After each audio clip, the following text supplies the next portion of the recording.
presidente. Eu gostaria de conversar sobre um tema que tem me preocupado muito, porque é um tema que diz respeito à liberdade individual. E eu estou convencida de que muitos gestores estão incorrendo, né, num verdadeiro abuso de autoridade. Ao proibir os indivíduos, os cidadãos, né, de ingressarem em estabelecimentos, de participarem, inclusive, de cultos religiosos, se não comprovarem a vacinação completa. Vejam, eu nunca falei contrariamente à vacinação, eu sempre defendi a responsabilidade na vacinação, sempre defendi analisar as pesquisas em termos de segurança na vacinação. Então, que fique claro, né? Não estou aqui falando contra a vacinação no geral, nem contra a vacinação no caso da Covid. Na maior parte das vezes que recebi e-mails, telefonemas, mensagens de cidadãos, já disse isso aqui, foi pedindo para eu oficiar, fazer indicações, requerimentos de informação, para que grupos não considerados prioritários no primeiro momento fossem contemplados com a vacinação. Porém, há alguns indivíduos que não desejam se vacinar ou que desejam ficar na primeira dose porque não se sentiram bem com a na primeira dose, tiveram uma reação alérgica, entendem que é uma proteção suficiente. Existe uma minoria, muito minoria mesmo, que não quer se vacinar. E é intrigante que muito se fala em respeitar as minorias, porém só se quer proteger as minorias que interessam. As pessoas estão sendo ameaçadas de sindicância, de processo administrativo, de demissão. Hoje, na Itália, baixou-se uma decisão de que quem não quiser se vacinar não perde o emprego, mas perde o salário. Isso é absolutamente inconstitucional aqui, em qualquer canto do mundo, porque tem a ver com alimentação. Fere os direitos naturais. Tem a ver com sobrevivência. E como virou moda criar norma estabelecendo desse passaporte sanitário, muitos são os municípios no estado de São Paulo que estão legislando nesse sentido. Estava vindo para cá, chegou um e-mail tratando de uma situação no ABC. Tenho aqui em mãos o decreto 5.745 deste ano, na verdade de ontem, promulgado pela Prefeitura Municipal de Cosmópolis. Venho recebendo muitos vereadores de Cosmópolis ultimamente. O prefeito, nessa norma, institui o programa do passaporte da vacina anti-Covid, e recomenda a todos os estabelecimentos do município que solicitem para acesso à comprovação vacinal.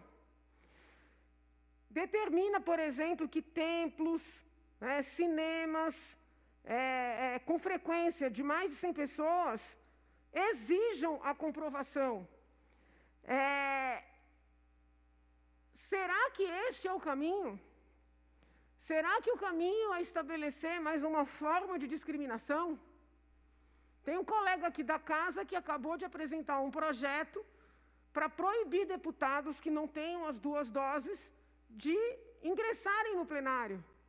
Será que esse é o caminho? Então, eu peço reflexão. Num dos muitos e-mails que eu recebi, a pessoa dá notícia, eu confesso que desconhecia, de que no Rio de Janeiro, um deputado federal, uma deputada federal com um deputado estadual se uniram e conseguiram suspender o tal passaporte sanitário. E a pessoa que me escreveu pede para que eu faça a mesma coisa. Eu venho trabalhando na seara legislativa. Alguns colegas já apresentaram projetos nesse sentido, se eu não estou equivocado, o Douglas Garcia foi um dos que apresentou. Eu apoio esses projetos, porque entendo que é uma invasão de privacidade, da intimidade, uma imposição que o direito não alicerça. Mas, vocês me concedem uma comunicação?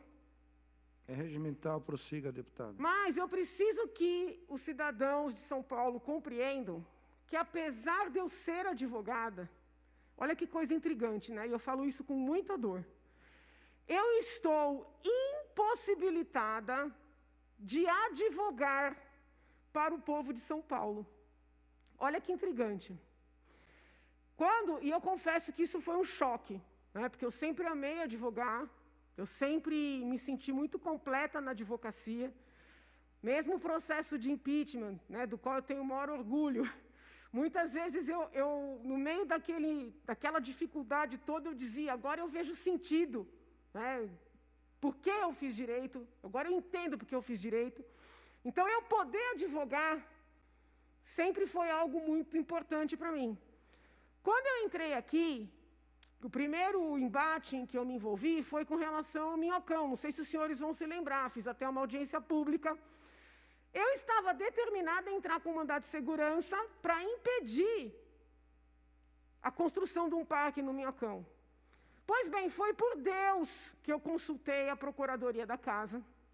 E os procuradores da Casa disseram, doutora, se a senhora propuser uma ação em prol da cidadania, na condição de advogada, vão entender que a senhora está usando a sua expertise para envolver o povo. É como se fosse uma espécie de uma compra de voto. Então, é um absurdo, porque eu sou uma deputada, mas eu também sou uma advogada. Eu saí do escritório do qual eu era sócia para me dedicar integralmente aqui à casa, mas eu gostaria de poder usar o meu conhecimento, a minha capacidade postulatória em prol da sociedade. E o que eu recebi de informação, e eu confio na Procuradoria da Casa, é de que se eu fizer isso, eu posso perder um mandato. Então, eu preciso que o povo entenda, porque as pessoas ligam no gabinete o tempo inteiro, me mandam e-mail dizendo, eu votei na senhora, a senhora é advogada, e a senhora não faz nada. Mais uma comunicação, pode ser, presidente? Prossiga, deputada, a senhora é a última oradora. Além de eu, pessoalmente, não poder fazer isso, os assessores jurídicos na Assembleia, assessores do meu gabinete ou da liderança, não podem advogar nessas ações. Eu quero deixar muito claro, são ações em que ninguém ganharia nada. São ações em prol da cidadania. Se eu permitir que um funcionário meu assine uma ação, um mandado de segurança, uma ação civil pública, em prol da cidadania, serei eu processado, o funcionário será processado? Simplesmente não pode. Ah, vocês têm advogados de partido. Eu não tenho. Tenho poder nenhum no partido em que eu estou, o presidente é testemunha disso. Se eu quiser acionar, eu vou ter que contratar um escritório de advocacia. Então, assim, é muito complicado, né? Então, o meu trabalho hoje é um trabalho parlamentar.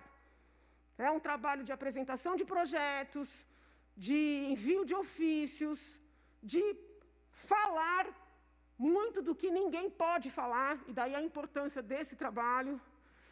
Agora, o trabalho advocatício, eu não posso fazer.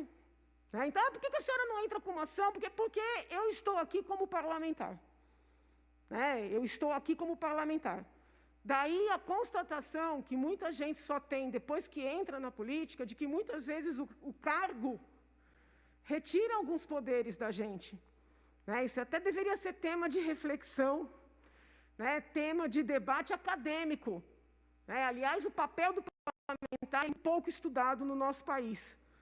Então, eu quero aqui dizer, mais uma vez, que tudo que eu posso fazer nessa seara, eu estou fazendo. Defendendo a vida, defendendo a saúde, defendendo a vacinação para quem deseja se vacinar. Defendendo o direito daqueles pouquíssimos que não desejam, serem respeitados na sua decisão.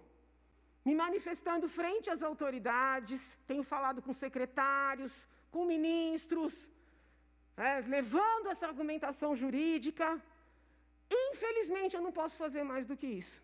Né? O brasileiro sempre reclama que político é mentiroso.